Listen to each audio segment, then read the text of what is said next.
Ever since Sugar Hill Records, one of the greatest rap record labels, founded by Joe and Sylvia Robinson, put out Rapper's Delight by the Sugar Hill Gang in 1979.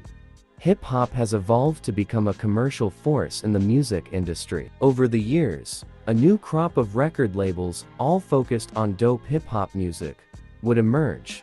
Many of them founded by the very artists they were putting out. As hip-hop culture has transformed over the decades to become the dominant force in pop culture, many of these rap record labels have grown in importance, becoming institutions in their own regard. From Death Row to Bad Boy, Def Jam to No Limit, Cash Money to Top Dawg.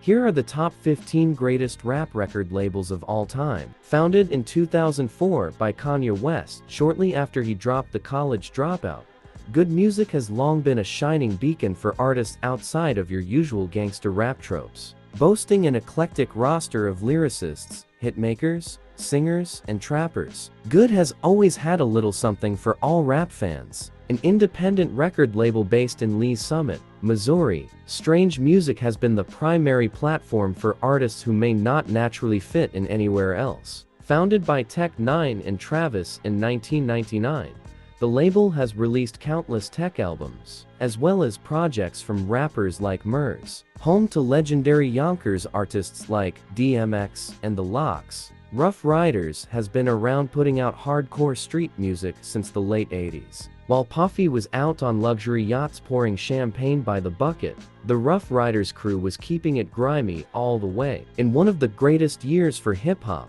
the label put out 2 DMX albums that went #1 and sold over 7 million copies collectively. The greatest rap record label of the 2010s, Dawg Entertainment, dropped a number of legendary albums that have all gone down as classics today. From Kendrick to Schoolboy Q to Isaiah Rashad, it felt like every year of the 2010s included a new masterpiece from TDE. Launched in 1986 by James Prince, RocA-Fella Records is widely regarded as the preeminent southern rap record label, with a strong roster of some of the best Texas rappers ever like Gato Boys, Bun B, and Z-Ro. While the label hasn't dropped anything notable since the 2010s, there's no forgetting the countless classics it has dropped over the decades. One of the very first rap-based record labels, called Chillin, was centered around GOAT producer Marley Marl and his merry band of Juice Crew MCs. From Biz Markie to Big Daddy Kane, Kool G Rap to MC Shan, Cold Chillin represented the peak of golden age hip-hop with countless classics from the aforementioned artists dropped within a relatively short time span. One of the label's greatest moments would come in 1988 when Masta Ace, Kool G Rap, Craig G, and Big Daddy Kane would all come together on a Marley Marl production to create The Symphony, one of the greatest rap posse cuts of all time. One of the weirdest backstories in hip-hop, Rawkus Records was actually launched in the 90s by Brian Bratter and Jarrett Meyer, who received financial backing from their school friend James Murdoch, son of media mogul Rupert Murdoch. For a record label founded on such capitalist roots, Rawkus went on to become the most notable underground hip-hop brand ever. Known for their releases with Mos Def and Talib Kweli, as well as Company Flow, Rawkus also worked closely with independent artists like Reflection Eternal,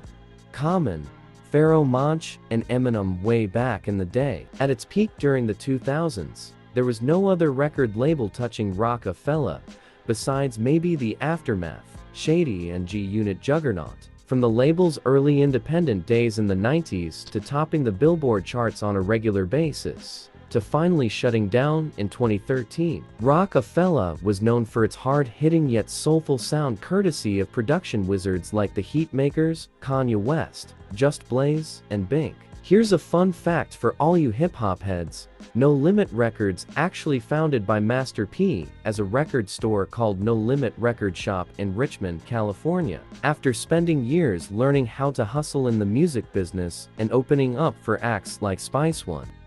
The New Orleans rapper turned mogul relocated the label back to his hometown in 1995. Within a few years, No Limit would become the #1 record label in the South, with multi-platinum albums dropping seemingly every other week. Master P built up so much sway in the industry that he was able to finesse Snoop Dogg from within Death Row and onto his own label. One of the top rap record labels of the 90s, Bad Boy was responsible for some of the biggest hip-hop hits of the decade. After being fired from his A&R role at Uptown Records, Puffy went on to launch Bad Boy with the backing of Clive Davis in 1994, dropping their first release, Craig Mack's Flavor in Your Ear, which became a top 10 Billboard hit. But it was the notorious B.I.G., who came shortly after Mack, that took the label to a whole other level. Over the next few years, Bad Boy's roster, which also included Maze, The Lox, Shine, Black Rob, and Puffy himself, would release a dozen more albums,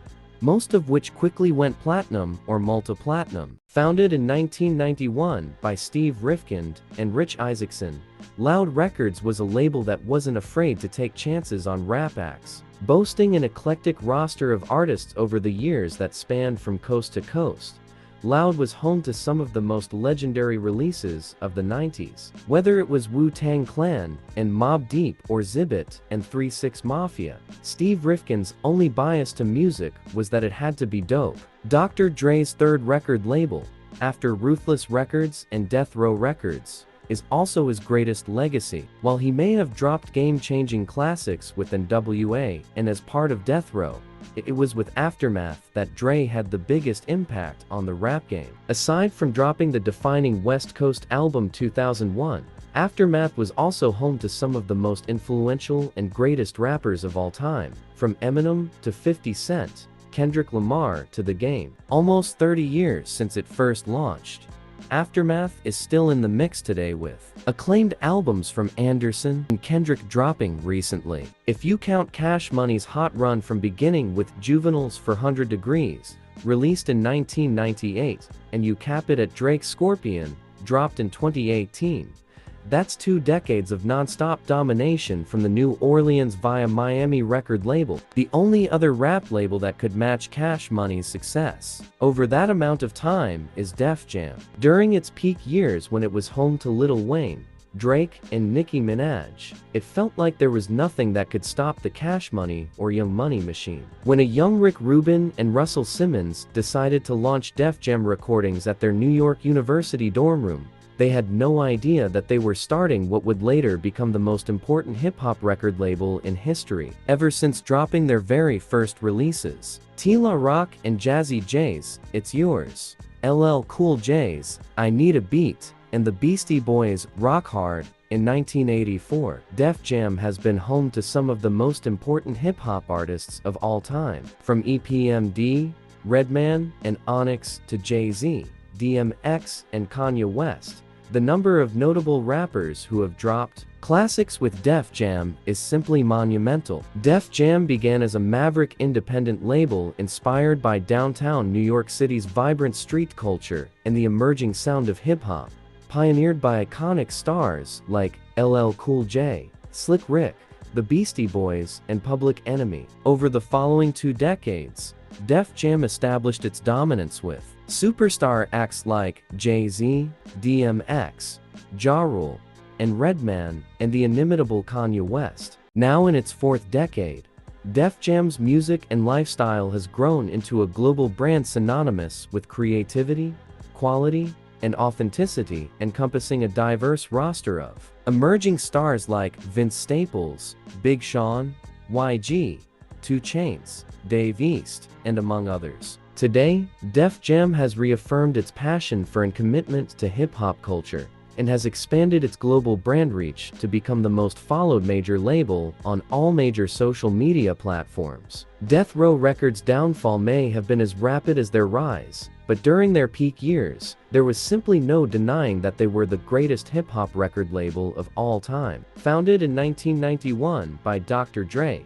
following his split from Eazy-E, along with the DOC, Suge Knight, and Dick Griffey, Death Row scored big early, with the 1-2 punch of the Chronic and Doggy Style, transforming the hip-hop landscape seemingly overnight. Between 1992 and 1996, The label would drop 10 releases, 9 of which went platinum, multi-platinum, or in Pac's case diamond. While Death Row flamed out quickly after the death of Pac, the departure of Dre, and incarceration of Suge Knight, Snoop Dogg has recently acquired the label with plans to create its own streaming service, so we might be seeing the next chapter of Death Row Records in the near future.